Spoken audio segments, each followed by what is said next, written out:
शीर्षक आईने की फुसफुसाहट। एली को अपनी दादी के अटारी में खोजबीन करना बहुत पसंद था। ये भूली हुई यादों, धूल भरे फोटो एल्बम और पुराने जमाने के छोटे मोटे सामान से भरा हुआ खजाना था। लेकिन एक चीज ने उसका ध्यान खींच लिया, एक छोटा सा सजावटी आईना जिसकी चांदी की फ्रेम पर अजीब नक्काशी थी। जब उसने इसे छुआ तो ये ठंडा लगा, और जब उसने इसमें झांका तो उसकी परछाई कुछ अजीब सी लग रही थी। उसकी आंखें गहरी और मुस्कान टेढ़ी लग रही थी। रात को एली ने आईना अपने बेड साइड टेबल पर रख दिया। जब वह बिस्तर पर लेटी तो उसे एक हल्की सी फुसफुसाहट सुनाई दी। एली, ये आवाज बहुत धीमी थी, लगभग अनसुनी। वह उठकर बैठ गई। उसका दिल धड़क रहा था और उसने आईने की तरफ देखा। उसकी परछाई वापस देख रही थी, लेकिन उसके होंठ हिल रहे थे। मुझे बाहर निकालो, परछाई ने कहा। एली चिल्लाई और आईने को कंबल से ढक दिया।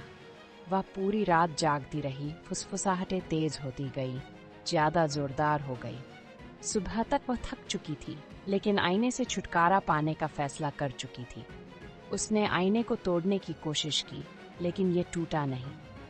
उसने इसे पिछवाड़े में दफना दिया, लेकिन रात होते ही वह वापस उसके टेबल पर आ गया। फुसफुसाहटें हंसी में बदल गई और उसकी परछाई अपने आप हिलने लगी, तब हर हरकत को देर से दोहराते हुए। एक रात परछाई आईने से बाहर आ गई।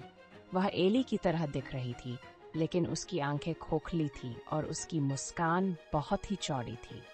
अब मेरी बारी है, उसने कहा, और एली के हाथ को बर्फ जैसी उंगलियों से पकड़ लिया। एली ने विरोध किया, लेकिन परछाई ज्यादा ताकतवर थी। उसने एली को आईने में खींच लिया, उसे एक ठंडे अंधेरे खालीपन में फंसा दिया। आखिरी चीज जो उसने देखी वह अपना ही चेहरा था, जो वापस देख रहा था।